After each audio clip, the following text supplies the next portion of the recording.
ustedes por llamarme. Bueno, doctor, usted también ha dormido poco. Sí, lo cual está muy bien, lo que le dice su fonoaudióloga, mire qué interesante tomar por ahí, ¿no? Que uno le presta poca atención a cosas que dice, no, la voz que tendrá que ver con el sueño, y tiene muchísimo que ver con el sueño, porque el descanso sabemos que para el cerebro, pero para órganos tan sensibles como las cuerdas vocales, que si alguien viera cómo son, se daría cuenta que hay que cuidarlas muchísimo, y sí, el sueño es imprescindible. Entonces esas cosas básicas a veces uno no le presta atención. Fue muy interesante lo que usted hablaba con Alejandro Fantino anoche, esta madrugada ya, porque le decía usted a Alejandro, y me gustaría que nos pueda explicar un poquito y ampliar, doctor, ¿cómo cuidamos nuestra mente? ¿Cómo cuidamos nuestra salud mental? ¿Cómo nos damos cuenta de que algo nos está pasando? Mire, yo utilizo una buena metáfora, al menos a mí me sirve, yo no sé, cada uno tiene que encontrar las metáforas que le permitan armar su vida, ¿no? Pero a mí me sirve pensar que debido a que mi aparato digestivo no es el de un mexicano que puede comer cualquier cosa, tiene que cuidarse qué come. Y evidentemente lo que ingresa a mi cuerpo por la boca debe ser cosas de cuidado, no tengo que comer mucho, no tengo que comer poco, no tengo que comer comidas que me hagan mal. Y el cuidado de la mente es más o menos ese, darle cuidados a veces básicos y elementales, como por ejemplo en qué tipo de ideas participo, en qué gasto mi tiempo mental, si estoy constantemente concentrado en malas noticias o en malos comentarios, si no doy suficiente tiempo de sueño, si no hago ejercicio. Hoy sabemos que el ejercicio es más potente como antidepresivo que un antidepresivo químico, es decir, hay estudios sobre esto, aparte de lo que uno ve en la práctica. Entonces, esas pequeñas normas casi de higiene que parecen torpes y mínimas, son cada vez nos estamos dando cuenta que son más elementales y fundamentales, ¿no? Doctor, estos brotes, puntualmente, ¿qué es lo que le sucedió a Matías, más allá de que usted no está con su legajo médico, ¿no?, con lo que le ha sucedido, pero es un brote psicótico, neurótico, ¿y cuáles son las diferencias? No, justamente, bien la pregunta. La neurosis es cualquier alteración obsesiva, depresiva, ansiedad, fobia y demás, pero sigo en contacto con la realidad. Yo me pongo nervioso en este momento por hablar con alguien de Córdoba y por alguna razón empiezo a tartamudear, a hacer cosas, pero sigo en contacto sabiendo que estoy hablando con una radio de Córdoba. Eso es neurosis. Eso sería la neurosis. El aspecto neurótico sería el miedo, la ansiedad o lo que fuera. Sí. O hasta pensar que van a hablar mal de mí, imaginemos. Pero sigue. Ahora, si yo esa idea de pensar que van a hablar mal de mí, la transformo, la organizo y en realidad digo, no, en Córdoba, en esta radio, están armando algo porque se enteraron de algo que yo escribí, por ejemplo, y empiezo a estructurarlo, eso es lo que arma lo que se llama justamente un delirio estructurado, que es la parte de corte con la realidad. Es decir, tomo un elemento que hasta puede ser real, pero lo traspolo a una construcción delirante. Y en ese momento me despego de la realidad y ese es el momento de la psicosis. A ver, ¿cualquiera puede llegar a este brote psicótico o tiene que tener un antecedente, se va gestando con el tiempo? No, en realidad hay una especie de aforismo que todos podemos intentar, pero en realidad solo algunos lo logran, ¿no? Queriendo decir que evidentemente tiene que existir una estructura prepsicótica o núcleo psicótico, según las lecturas que se hagan, teóricas, para que esto se desencadene. Ahora, a modo experimental, con el suficiente estímulo externo, valga decir, drogas o enfermedades médicas y demás, y en realidad y muchas personas pueden desarrollar ideación paranoide. Concretamente, si cualquiera de nosotros tomamos un alucinógeno, vamos a tener alucinaciones o vamos posiblemente a tener ideas delirantes. Y eso no significa que somos unos psicóticos, sino que simplemente tenemos lo que se llamaría una psicosis experimental, una psicosis bajo efecto de drogas. Claro.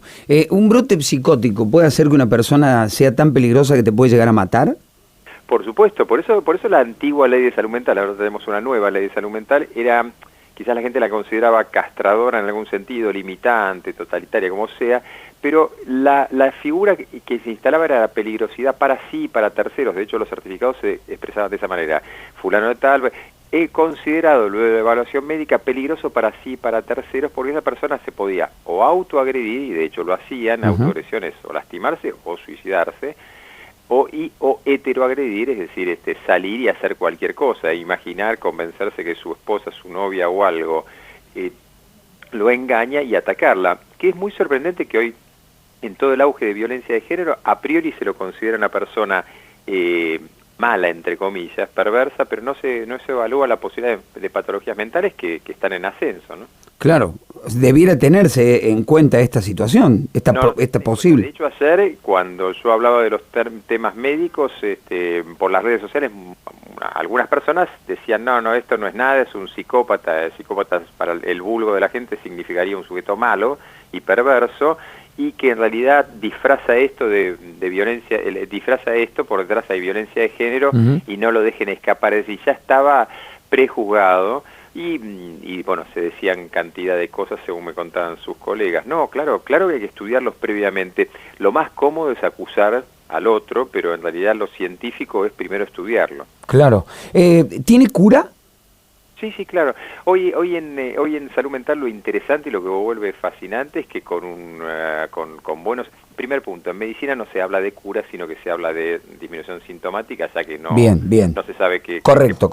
Pero, digamos, tiene una solución, sí, porque en realidad hoy se puede... Por ejemplo, imaginemos que en este caso lo han vuelto a trasladar, según me comentó un colega suyo recién. Está en el Otamendi. Claro, porque posiblemente han pasado por alto por un cuadro infeccioso, imaginemos. Y bueno, si es un cuadro infeccioso, la solución van a ser antibióticos, no va a ser antipsicóticos. Por eso se empieza de lo más grande a lo más chico. Lo más grande sería el cuadro clínico elemental, y después, finalmente, sí, queda la parte psicológica, psiquiátrica y eventualmente hasta en última instancia la jurídica, ¿no?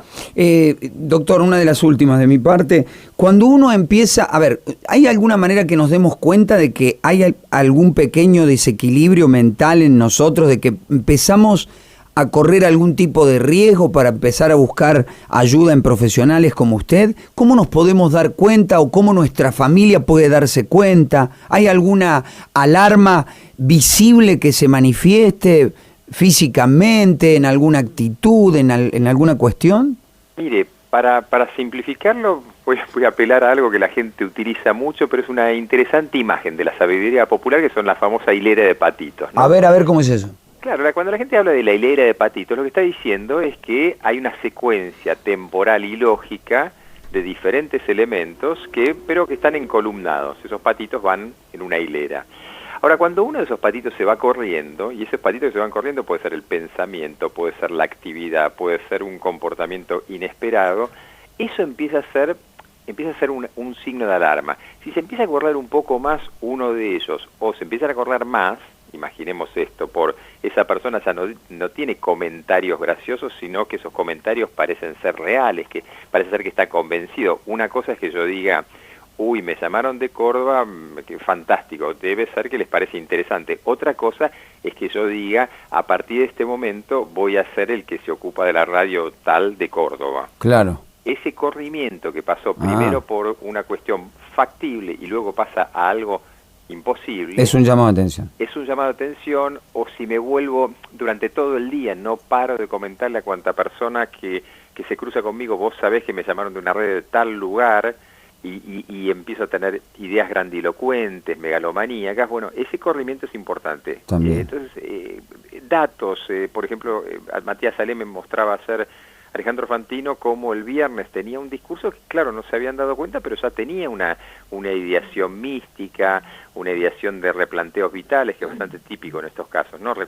Replantearse la vida desde una estructura casi melancólica. Sí, lo vi cuando él decía, yo en un momento pensé, tengo todo, me va bien, pero ¿qué tengo? ¿Qué es tener todo? ¿Qué es la vida? Y tú empezás con esas cuestiones que te planteas, que no es habitual, ¿verdad, doctor? No, claro, es decir, que es un planteo interesante desde lo filosófico, que uno puede en algún momento, y está muy bien en la vida, que se replantee cosas, pero cuando esos replanteos se hacen de manera abrupta y demás, y fuera de contexto, dice, bueno, algo está pasando, y esa es la tonalidad melancólica del tema, ¿no? Es decir, esa persona empieza a decir, no, bueno, mi vida en algún punto no ha valido, ha sido una especie de fiasco, yo he fallado, Y ahí es donde se produce una ruptura, porque yo no estoy diciendo, bueno, me parece que tengo que cambiar un poco, no ser tan de tal manera, o tengo que ser más tal cosa. Sí. Eso es casi como si yo dijese, bueno, antes comía mucho o comía poco, ahora voy a cambiar eso. Ahora, si yo digo, no, a partir de ahora solamente voy a comer tal cosa, porque este es el alimento que me va a hacer que mi mente se expanda, bueno, ya la idea es por un lado sobrevalorada, pero por otro lado extraña. La mente se va a expandir. Claro.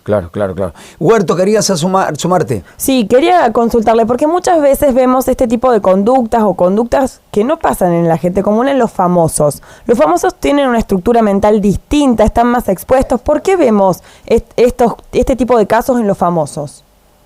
Y porque son personas, o sea, nada más que se vuelven más paradigmáticos porque uno imagina en el imaginario colectivo que los ricos y famosos no sufren, pero en realidad lo interesante a nivel de lo nuestro, a nivel de la difusión en salud mental o en medicina en general, es que la gente empieza a entender que esto le pasa a todo el mundo, que nadie está protegido de esto y que por eso uno tiene que estar en una conducta de prevención, es decir, uno tiene que cuidar su salud mental no porque es famoso, sea bueno, sino porque es de la misma manera como empezamos, de la misma manera que uno tiene que cuidar su salud física. Claro, yo entiendo que lo que plantea Huerto es si el hecho de estar tan expuesto públicamente y ser entre comillas famoso, o tener el ego muy alto quizás eso también condiciona de una manera distinta, especial o no, estamos todos en la misma bolsa. Claro, bueno, para eso voy, pero seguro, pero de alguna manera es como uno trabaja su propio ego. A ver, pongo el un psiquiatra vive diciéndole en teoría a la gente, colocándose en un lugar del saber.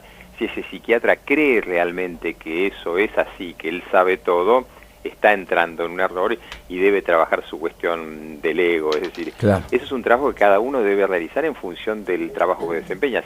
Si a uno se lo come el personaje, eso se elabora lo que se llama un falso self. Yo creo que por ser psiquiatra y porque me estén llamando de 30 radios, a partir de este momento voy a ganar la interna de un partido. Es decir, se ha ido corriendo un hecho episódico que es, bueno, me llaman hoy de varios lugares, pero no significa nada más que eso. Pero si yo me creo el personaje, me pierdo en esa creencia. Doctor, la última, ahora sí no lo molestamos más. ¿Han crecido los casos? ¿Estamos en una etapa en donde la gente está cada vez más loca, entre comillas? ¿Crecen los casos de desbordes mentales a raíz de la vida que llevamos, de la manera en que vivimos, o no? Mire, yo siempre, esto me parece, hablé de no ser autorreferencial, pero voy a terminar lamentablemente siéndolo. A ver. Yo publiqué una nota en La Nación en el año 2002, con respecto a todas las crisis que sufría la Argentina, en que desde el punto de vista clínico era esperable que el país tuviera esto. Es decir, una sociedad que ha vivido trauma tras trauma tras trauma, inevitablemente va enloqueciendo, y es un poco lo que tenemos. Es decir, ustedes tienen, no sé si pasa eso así en Córdoba, pero acá en Capital o en Gran Buenos Aires, cada tanto algún señor le pone una garrafa abajo de un auto al otro, o le destroza con hachas el auto y demás. Esas son rupturas psicóticas, nada más que no le pasan a Matías Salé.